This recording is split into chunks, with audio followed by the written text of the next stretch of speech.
It was, no exaggeration, a full year before I was able to even think about opening that envelope up again.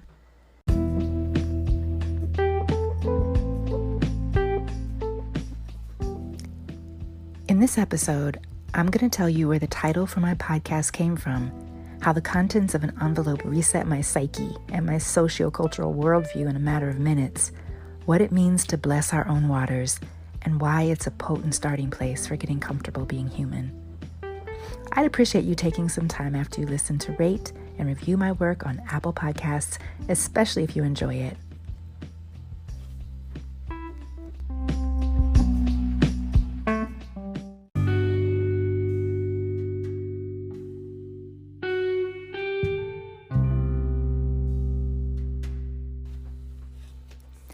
So, I'm adopted. And for 44 years, I was under the impression that I was lovingly placed for adoption at birth. There was this myth that I had been told, but in reality, the origins of my life turned out to be something totally different and unexpected. Adopted people are often told that we're doubly loved by the parents who gave us up and the parents who loved us and chose us. And I was told this, and I believed it for decades, until a manila envelope upended that story that was almost lost to some dusty corner of the Hamilton County Courthouse in Cincinnati, Ohio. My birth mother was white, and my birth father was black. I was conceived sometime in the spring or summer of 1969, and I was born in 1970. I was conceived a few years after the Loving decision, which was a Supreme Court case that legalized marriage between white people and black people in the United States. This is really important because even I, as a child, bought into this idea that the fight for racial equality was all over and in the past, when the reality was different, and it impacted the unfolding of my whole life. Through lots of twists and turns, which I'll get into in later episodes, I met my birth mother, Cecilia, when I was 18. Cecilia died when I was 36 years old. She was 56 at the time of her death. When I was born, I was my grandparents' first grandchild, and I suppose I still am, but adoption, in particular the way it was done back then, obscures and erases those relationships despite everyone's best intentions. One of the first things my biological grandmother, Beverly, ever said to me, like the very first time we met, was, "I pray you never know the circumstance of your birth." And I didn't know what she meant. I was 18, maybe 19, but as the years went by, I always thought that she was referring to a story Cecilia, my birth mother, told me about the sex that produced me not being consensual. Now, Cecilia later recanted that story, and candidly, it's just not something I want to think about. We never really bonded in the way I bonded to my birth mother, Beverly, my grandmother, and I. I bonded with Cecilia, her husband, Jim, and a number of my other biological aunts and uncles. And I really have to pause here and say that part of what makes this story so hard is that every one of my birth mother's siblings has been really, really wonderful and loving to me since I sort of got reunited with the family. I don't live near them, so I don't see them often, so I know that they're human and there are inevitable family tensions, but they are just some of the most genuinely loving people I've ever met. They're sincere, supportive, they're just good people, and that's part of what makes this story so sad. I never would have even thought of sending away from my adoption records. I thought I knew everything there was to know about my birth. And by the time I got the adoption records, my birth mother, Cecilia, had been deceased for quite some time. But one of my aunts contacted me after Beverly died to ask whether I had my adoption papers because she was the executor of her will. And I sort of sensed it really would make a difference because adoption severs any legal relationship that I had with my grandmother. But I did appreciate her asking and thinking about me. And it was really just curiosity that caused me to send away for the papers. I didn't think I was going to learn anything new. Cecilia, my mother, was the eldest daughter of a whole gaggle of children from this big Irish and French Canadian Catholic family. She was the second oldest of 10 kids. And when I was born, I was my grandparents' first grandchild. And when I opened up this envelope, the story told in the social worker's notes were really jarring. First, there are multiple references to, quote, the alleged father, comma, a Negro, comma, and over again, I see how big an issue this was for my grandparents. I see how hard it was for my birth family to even find an orphanage that would take me because I was a mixed race baby. They have correspondence with the Salvation Army, the Child Welfare League of America. My mother even wrote to the Columbia University School of Social Work, trying to find a place that would take me. And then there's the Children's Home of Cincinnati, where I was eventually placed. My mother wrote desperate letters to other places, trying to find another agency even after she signed the adoption papers, because the notes from the caseworkers are crystal clear. Because I was mixed race, it was highly probable that I would never be placed in a family. And the story that I had, that they had placed me for adoption with all of this love and knowing they couldn't take care of me, it was just upended completely and totally. It was also clear from the notes that my grandparents were making the decisions. And through these kind of polite lines in the typed caseworker notes is this message: please don't place this child with us. We will take her because you're out of options, but she will not be adopted. She will more than likely be a ward of the state until she's 18, because no white family will take her, and it's rare that black families adopt. And I don't know if they had actual systemic policies prohibiting cross-racial adoptions at the time. So there was also this whole other political thing really steeped in racism that was operating there. And knowing this, they still left me there. So while I was technically placed for adoption at birth, my grandparents walked away knowing that they really, in all reality, put me in foster care. They went home to a big loving family, too ashamed and constrained to make room for one more. My grandmother had one baby boy the year before, an uncle who was only 1 when I was put into the children's home. And as I read the contents of the envelope, a thought that I'd never let myself have came up. It's like, why couldn't they have just stuck me on the end? With that many, what was one more? If Beverly had become pregnant again, she surely would have dealt with one more. And for the first time, I let myself wonder why and how could they have done this?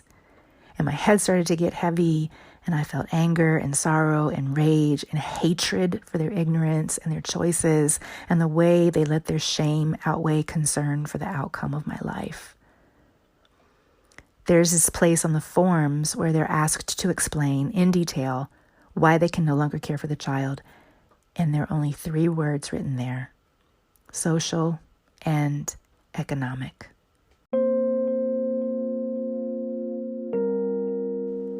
I had spent decades going along with the idea that all their decisions were made out of love, but the truth is that they were made out of upset with their daughter for getting pregnant by a black man, shame, and ideas about race that could not be moved at all, not even by the joy of welcoming their first grandchild into the world. Back again, the alleged father, comma, a Negro, comma, again and again and again. There are also notes that my grandparents resented paying the $600 some odd that they had to pay to a board and care home for wayward women that my mother was sent to. And that was a tidy sum of money at the time, but they could have also looked after her and me themselves. And I know there was a lot of shame and stigma around women who got pregnant without being married. And I can't imagine the shame that was heaped on Cecilia. She had actually, to make matters worse, been an aspirant in a religious order before she got married. I saw a photo of her as a younger woman in a nun's habit. I was Sister Mary Cecilia in everything, she'd once told me. Now, I should interject here that Cecilia lived with very severe mental illness, bipolar disorder that had her in and out of the hospital for decades before she died of suicide in 2005. And I know that this was also a circumstance in the choice to put me into foster care. Her life was not easy. She never had other children, and it always seemed to me, especially after reading her journals that I received after she died, that she deeply regretted going along with the adoption.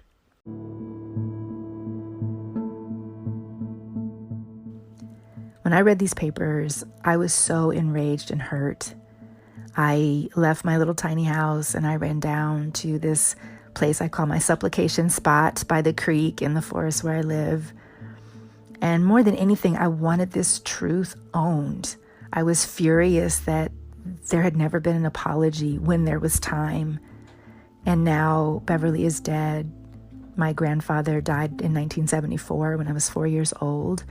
So who is there to apologize, and what for something that happened so long ago? And the truth is, I had never allowed myself to feel the grief and the heaviness of all of this, and it all came at once. As this podcast unfolds, you'll hear that I have forgiven a lot in my lifetime, including myself for a lot of really poor choices. But I'm also the survivor of sexual and physical assault. And I thought that I had finished doing all my heavy forgiveness lifting.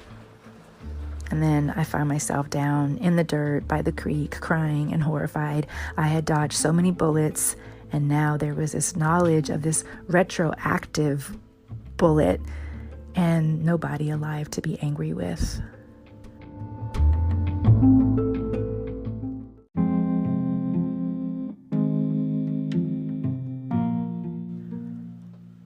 And the voice that always came, and not the one that's outside of me, but one not entirely only my own mundane thinking and feeling self. It was my wise, discerning self. And it just communicated, bless your own waters, Juco. You can hold space for yourself. There are no apologies coming. But you can act on your own behalf. You can calm your own storm. Don't let this old and deep wound undo all the work you've done to express your wholeness in this world.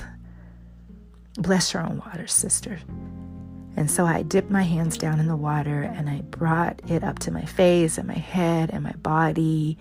And it was cold and I felt my breath and my tears, but also the love that connects all living things and all the elements. And so I was having this nadir, awful low experience and a peak experience at the same time.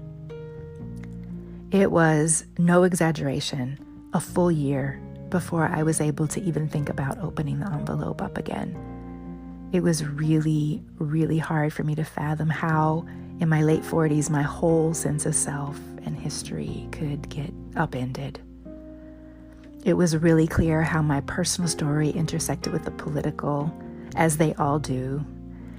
And even though I was adopted, so that you know that part, and fared way better than I would have had I not found a family, the choices that they made led to a chain reaction of circumstances and trauma that would take most of my life to untangle.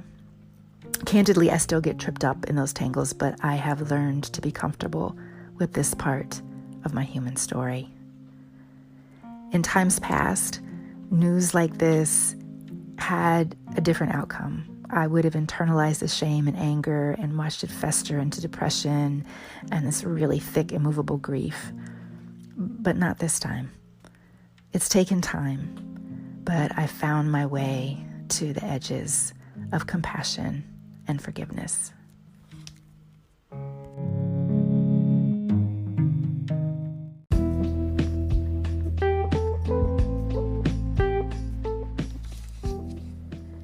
So, what does it mean to bless our own waters?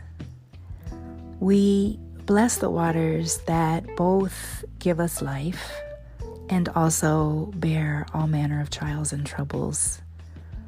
We recognize that to be human is to experience both joy and suffering, and we don't kid ourselves into believing that our sorrow is not valuable. There's a writer called Mignon McLaughlin, and there's a quote that I love from her. When suffering comes, we yearn for some sign from God, not realizing we've just had one. Blessing our own waters also means that we make our own ground holy. We calm our own storms. We recognize and claim our place and our worth. We declare our inherent wholeness. We sense the sanctity and the life force, the divinity that moves through us. I don't have to wait on an outside force to change my circumstances to be blessed. Now, this might sound sacrilegious, but the work of getting comfortable being human has little to do with religion and everything to do with soul and spirit, even if you choose to involve Jesus, Yahweh, Mary, Shiva, Allah, Darwin, the mystery, or all the bodhisattvas that ever were. The spark and the recognition of connection begins and ends with our own declaration of worth. We recognize ourselves and our wholeness, and in doing so, we bless our own waters.